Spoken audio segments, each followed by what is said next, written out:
Git tarixini o'rganish va gitignore fayliga bag'ishlangan amaliyot darsimizni boshlaymiz va local repository uchun bitta folder yaratib olamiz. Folderning ichiga kirgan holatda git init komandasi orqali repozitoriyni initsializatsiya qilib olamiz. Echo komandasidan foydalanib index.html faylni yaratamiz va unga bitta content qo'shamiz, bitta qator. Bu o'zgarishni git add komandasi orqali staging arrayga o'tkazamiz va git commit komandasi orqali first commit message bilan commit yaratamiz. Commit yaratish uchun bilamizki username va user email konfiguratsiyalarini set qilish majburiy va shu konfiguratsiyalarni set qilib olamiz va undan keyin commitimizni yaratamiz.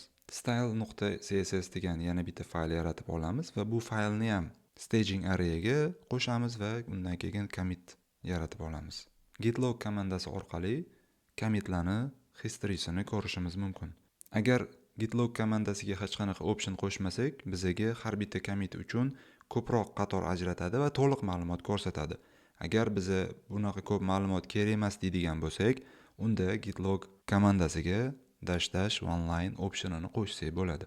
Agar menga commit messageda qanaqadir string qatnashgan, misol uchun second degan string qatnashgan commit kerak bo'lsa, unda dash grep optionidan foydalanishim mumkin. Index.html fayliga yana bitta qator qo'shish bilan yangi change hosil qilamiz va uni ham yangi commit sifatida commitlarimizga qo'shib olamiz.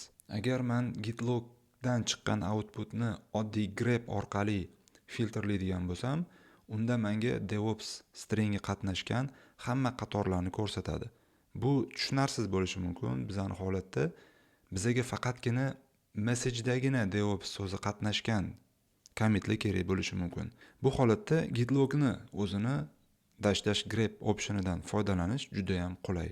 Shunaqa holat bo'lishi mumkin, sizga bitta faylni o'zgarishlari qatnashgan hamma commitlar ro'yxati kerak. Unaqa holatda ikkita chiziqchadan keyin bitta probel tashab faylni nomini yozadigan bo'lsak, gitlog komandasiga shuni argument va option sifatida beradigan bo'lsak, biza o'zimizga kerakli natijani olishimiz mumkin. Ma'lum bir commit haqida to'liq ma'lumot olish uchun git show komandasidan foydalanamiz. Agar bu komandaga hech qanaqa argument bermaydigan bo'lsak, eng oxirgi commit haqida ma'lumot beradi. Aynan qaysidir commit haqida ma'lumot olmoqchi bo'lsak, git show komandasiga o'sha commitni hashini argument sifatida berishimiz kerak bo'ladi. Oxirgi commitdan ikkita oldingi commitni ko'rmoqchi bo'lsak, uni hashini topib olib yurishimiz shart emas, shunchaki head tilde 2 argumentini git show komandasiga bersak, shuni o'zi yetarli bo'ladi. Agar bizga fayldagi o'zgarishlar unchalik qiziq bo'lmasa, dash no patch optionini qo'shishimiz mumkin.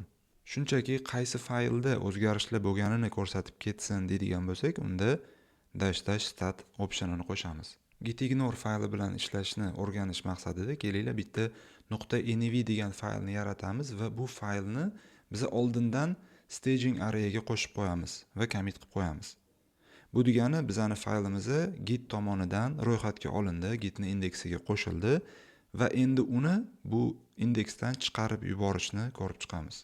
Buning uchun avval .gitignore faylini yaratib olamiz hamda uni ichiga .env va yana bitta fayl nomini, masalan secret file degan fayl nomini qo'shib qo'yamiz. Bitta yangi fayl yaratamiz va uni nomini secret file deb nomlaymiz.